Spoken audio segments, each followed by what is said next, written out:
नमस्कार प्यारे बच्चों, मैं इंजीनियर मोहित यादव आपका हार्दिक स्वागत करता हूँ अपनी यूट्यूब चैनल BR अकेडमी पर।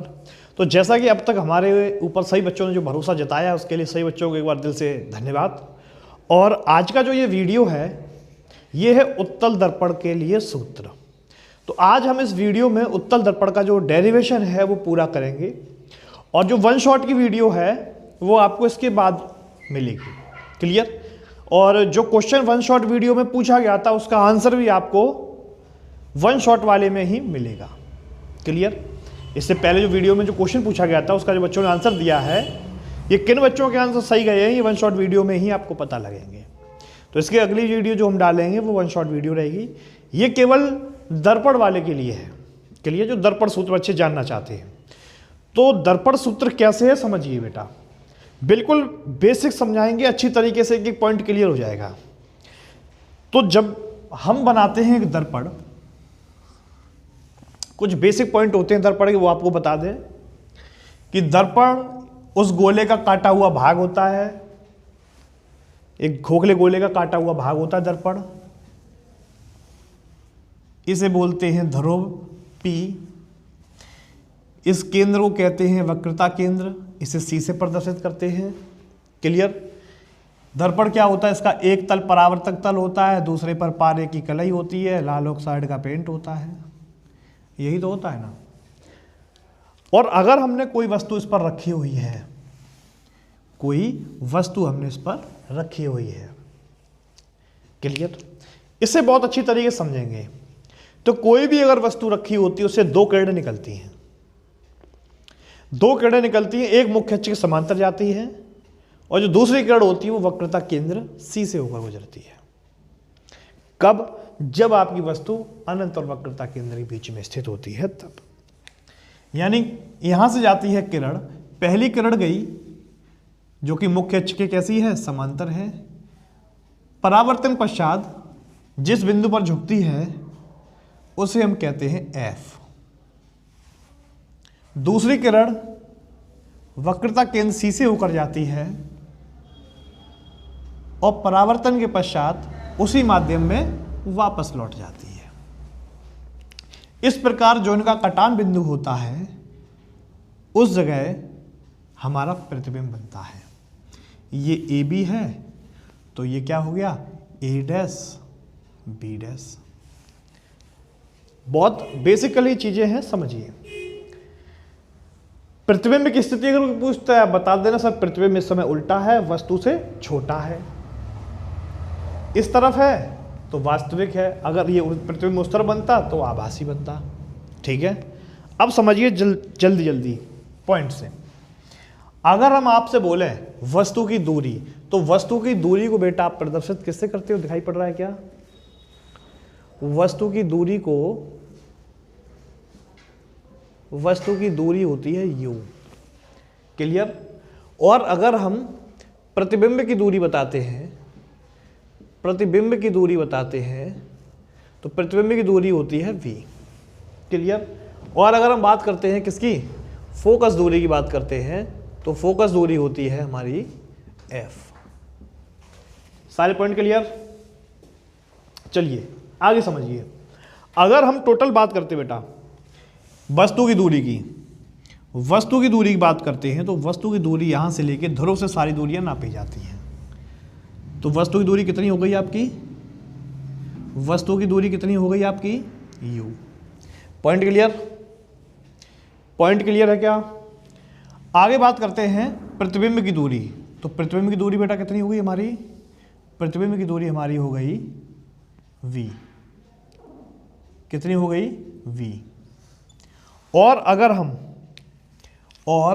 हम फोकस दूरी की बात करते हैं तो फोकस दूरी हमारी कितनी हो गई, फोकस दूरी हमारी हो गई F। कितनी हो गई F। क्लियर?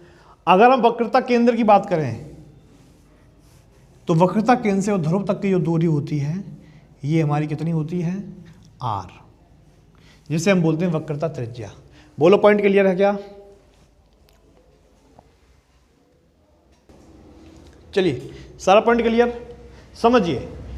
अब आपके पास वस्तु की दूरी मिल चुकी है, आपके पास प्रतिबिंब की दूरी मिल चुकी है, फोकस दूरी मिल गई है और आर। क्लियर? चलिए आगे समझिए। अब अगर हम त्रिभुज की बात करें तो यहां पर कौन कौन से त्रिभुज बनते हैं? तो एक तो त्रिभुज हमारा बन गया ये वाला, एक त्रिभुज कौन सा बन गया? ये वाला। और एक त्रिभुज कौन सा बन गया? ये वाला। ये त्रिभुज कौन कौन से हैं? नाम बताइए। त्रिभुज का नाम क्या है? ए बी सी तथा ए डैश बी डैश सी। कैसे त्रिभुज हैं? समरूप त्रिभुज हैं, समरूप त्रिभुज है। बोलो बात क्लियर है क्या? चलिए, अगर हम समरूप त्रिभुज की बात करते हैं, समरूप त्रिभुज की बात करते हैं तो उसमें क्या क्या रहेगा? ए बी, इसका अनुपात रहेगा इसके बराबर और इसका अनुपात रहेगा इसके बराबर। बात क्लियर? ए बी अपॉन में ए डैश बी डैश, इसका अनुपात किसके साथ रहेगा? ए सी अपॉन में ए डैश सी के साथ, ए सी अपॉन में ए डैश सी के साथ। चलिए पॉइंट क्लियर है क्या?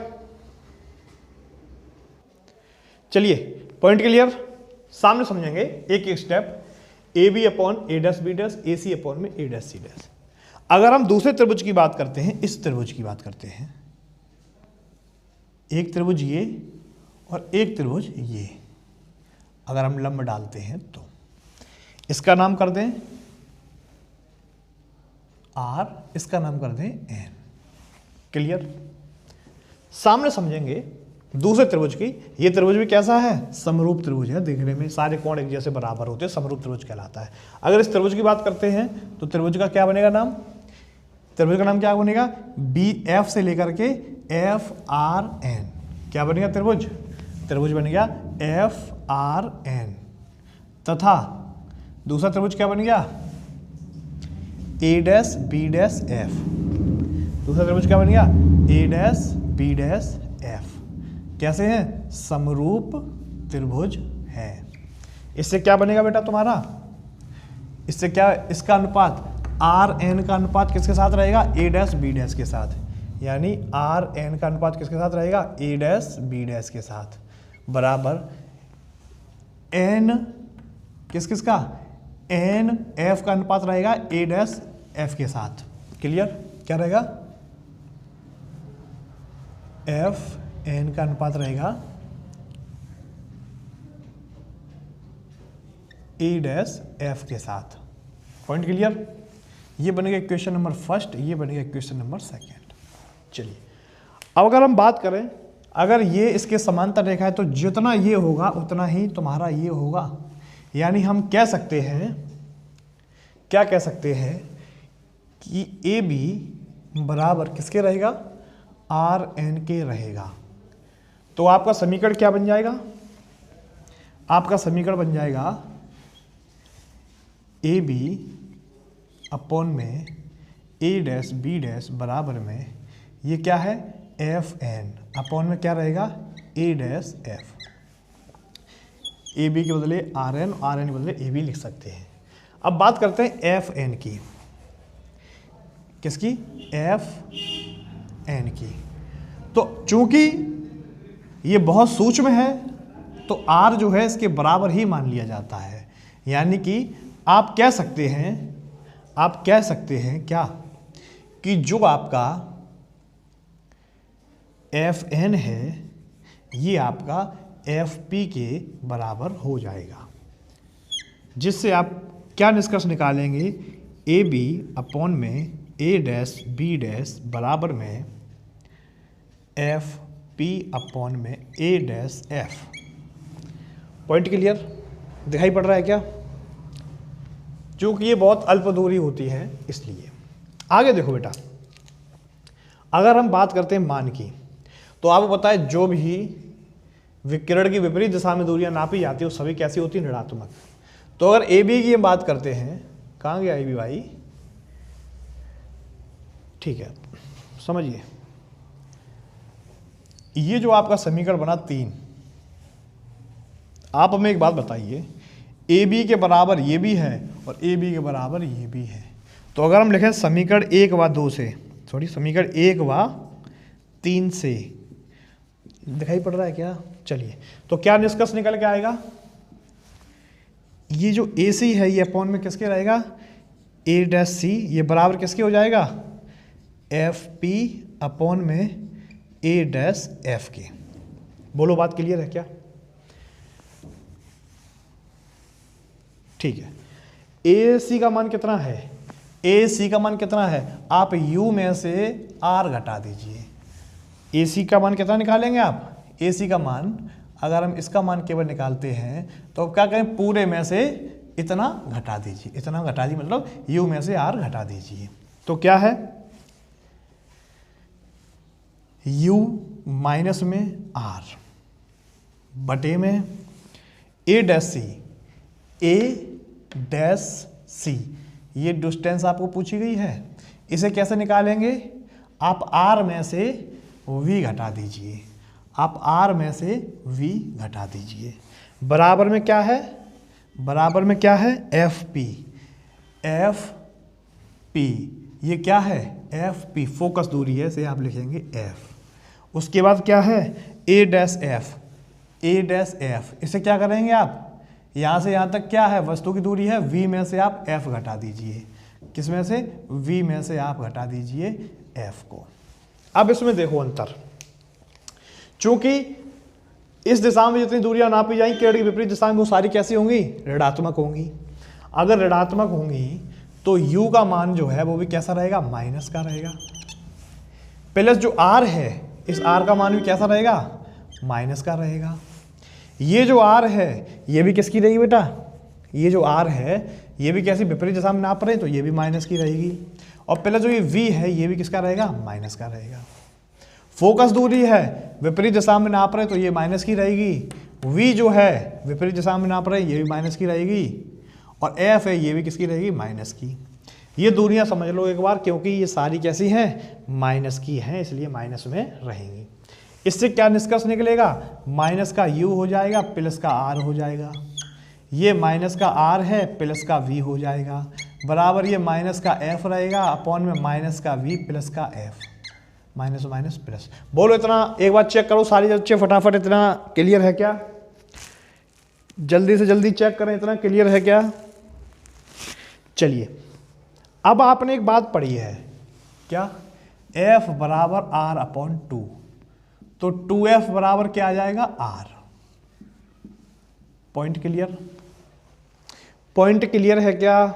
चलिए, इससे हमने क्या किया, माइनस यू की जगह माइनस यू प्लस आर की जगह हम कह सकते 2f, हमने 2f कर दिया, अपॉन माइनस आर है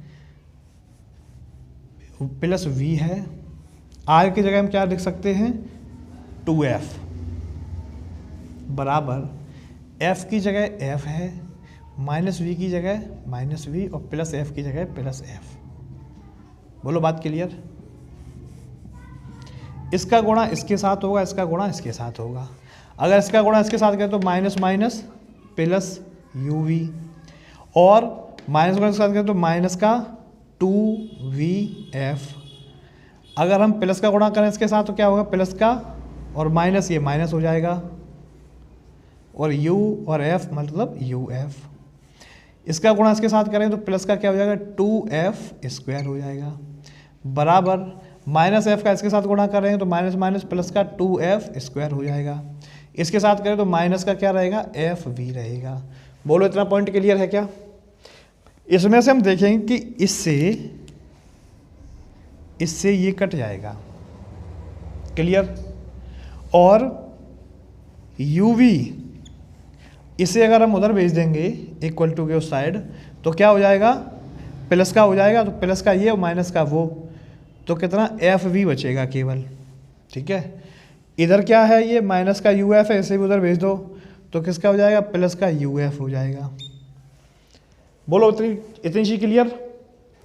अब क्या करेंगे हम? पूरे समीकरण में uvf का भाग दे देंगे, पूरे समीकरण का भाग दे देंगे, uvf का दोनों पक्षों में